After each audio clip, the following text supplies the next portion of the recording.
तो चलिए, आज आपको हिमालय की वादियों में ले चलते हैं। वहां मिलते हैं एक ऐसी औरत से जिसकी कहानी किसी मिसाल से कम नहीं। ये कहानी है निशानी विमला की, हिमालय की शार्प शूटर। ये कहानी की सबसे दिलचस्प बात है। मतलब हीरो कहीं से भी आ सकते हैं ना, खासकर उन जगहों से जहां से हमें कोई उम्मीद ही नहीं होती।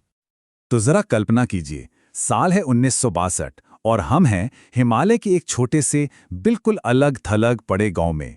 यहाँ जिंदगी बहुत बहुत मुश्किल थी। यहाँ आपकी कीमत इस बात से तय होती थी कि आपके जिस्म में कितनी ताकत है। और इसी गांव में रहती थी विमला, एक ऐसी लड़की जिसकी पहचान ही उसकी कमजोरियां थीं। वो बचपन से ही काफी दुबली पतली थी और पूरे गांव में अपनी धीमी रफ्तार के लिए कह सकते हैं बदनाम थी। सोचिए, जो काम गांव की बाकी औरतें सिर्फ 1 घंटे में खत्म कर देती थी, वही काम करने में विमला को 2-2 घंटे लग जाते थे। तो जाहिर है, गांव में उसे एक फेलियर, एक नाकामयाब इंसान के तौर पर ही देखा जाता था।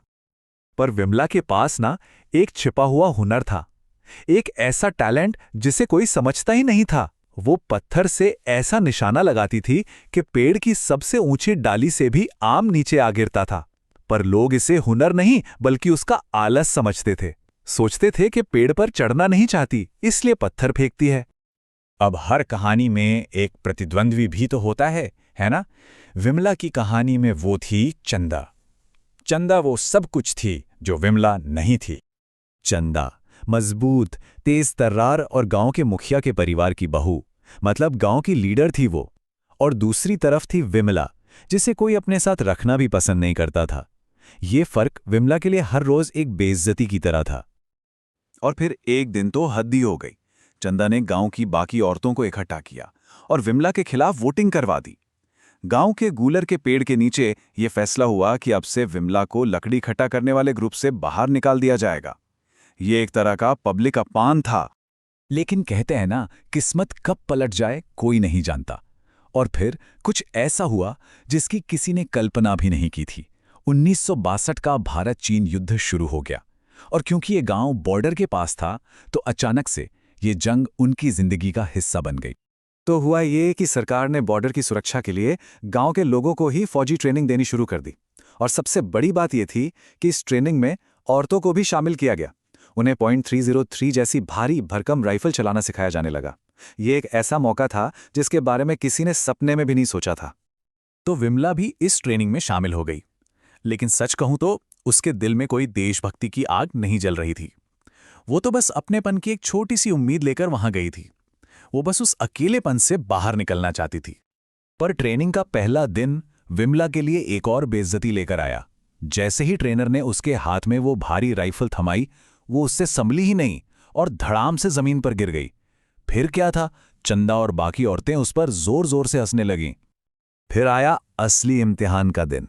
गांव के बाहर एक पुतले का निशाना लगाया गया और सबको उस पर गोली चलाने के लिए कहा गया।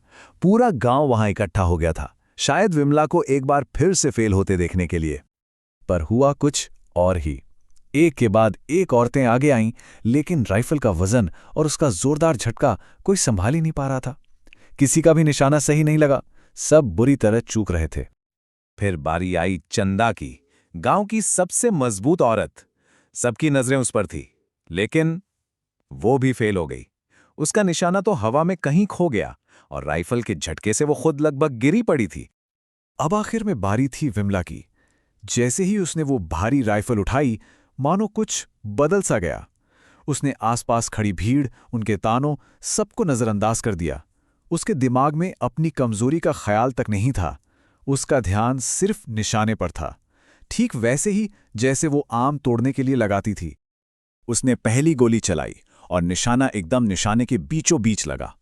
ट्रेनर्स को लगा शायद तुक्का है, लेकिन फिर दूसरी, तीसरी, एक एक करके पूरे 12 निशाने, और हर एक गोली बिल्कुल निशाने के सेंटर में। पूरे मैदान में एकदम सन्नाटा छा गया। बस उसी एक पल में सब कुछ बदल चुका था। वो कमजोर, डरी हुई विमला कहीं गायब हो गई थी। उसकी जगह अब एक हीरो ने ले ली थी। एक नई किंवदंती का जन्म हो चुका था। गांव वालों ने उसे उसी वक्त एक नया नाम दिया, निशानी। निशानी विमला, मतलब वो जिसका निशाना कभी ना चूके। ये नाम उसकी नई पहचान बन गया। उसकी जिंदगी पूरी तरह बदल गई। उसका पति, जो कल तक उसे नजरअंदाज करता था, आज गर्व से सीना चौड़ा करके घूम रहा था। वो गांव की सबसे सम्मानित इंसान बन गई थी। वो सहमी हुई लड़की अब एक गहरे आत्मविश्वास से भरी महिला बन चुकी थी। विमला की कहानी ने उस पूरे गांव के लिए ताकत का मतलब ही बदल दिया था। अब ताकत सिर्फ लकड़ी का गट्ठर उठाने में नहीं थी, बल्कि फोकस में थी, एकाग्रता में थी, एक ऐसे छिपे हुए टैलेंट में थी जिसे किसी ने देखने की जहमत नहीं उठाई थी। और ये हमें कहानी की शुरुआत में वापस ले आता है। 1962 का वो युद्ध जो देश के लिए कड़वी हार लेकर आया, वही युद्ध एक छोटे से गांव और एक असाधारण औरत के लिए एक बहुत बड़ी, एक गहरी जीत लेकर आया। ये कहानी हमें ये सोचने पर मजबूर करती है कि हमारे आसपास न जाने कितने ऐसे छिपे हुए टैलेंट हैं जो बस एक सही मौके, एक सही पल का इंतजार कर रहे हैं ताकि दुनिया उन्हें देख सके।